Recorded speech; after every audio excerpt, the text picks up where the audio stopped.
sideed bari inaan ku soo koobno oo aanu u dhiibno gudoomiyihii baarlamaanka iyo ku-xigeenadiisii rasmiga ahaa waxaan si kasta yeelnay inaan dhaarino dadka oo qabanno meelo badan baan loo diiday booliiska diiday hotel baan nimid dad gaari leeyihiin markii tii dawladda midii Villa Hargeysa waad maqasheen hoobiyana la dhacay waa u dul qaadanay intii dhimatay Allah u naxariisto inta bugta Allah u boogadhayo waxaa haddana habeenkii markaan galabtii ka baxnay meesha loo yimid in qaboojiyihii haantii weyneyd la dalooliyo xabad lagala daalay ayadoo sidaa u kulul ayaan waxaan ku tashanay inaan dhammaystirno 18 musharax oo u sharaxnaa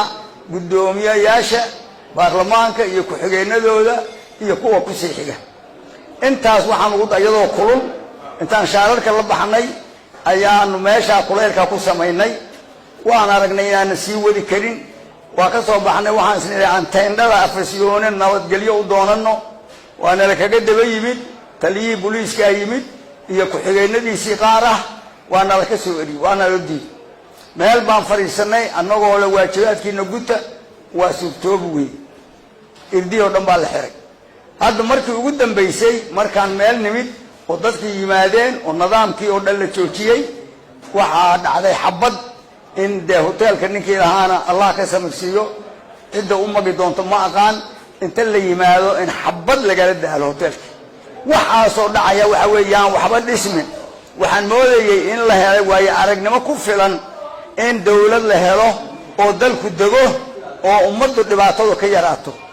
waa ku sii badanaysaa wali dadku ma bisla intooda badan maxay yahay inta waxa sameynaya waa ciidamadii amniga waa madaxdii waa arkaysa annagu inaan gudano oo haddaan dhimanayna xaq ku dhimano ayaanu ku sameynay waanu ku faanayna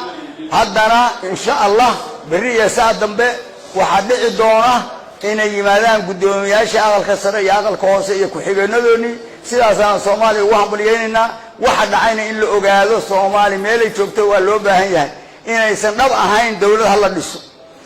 waxa laga helayaan uu garan maayo laakiin annagu dalkaan u hiilinaynaa ciidaan u hiilinaynaa ummadaan u hiilinaynaa nabadaan u hiilinaynaa waantaasan ku salaamu calaykum wa rahmatullaahi wa barakaatuh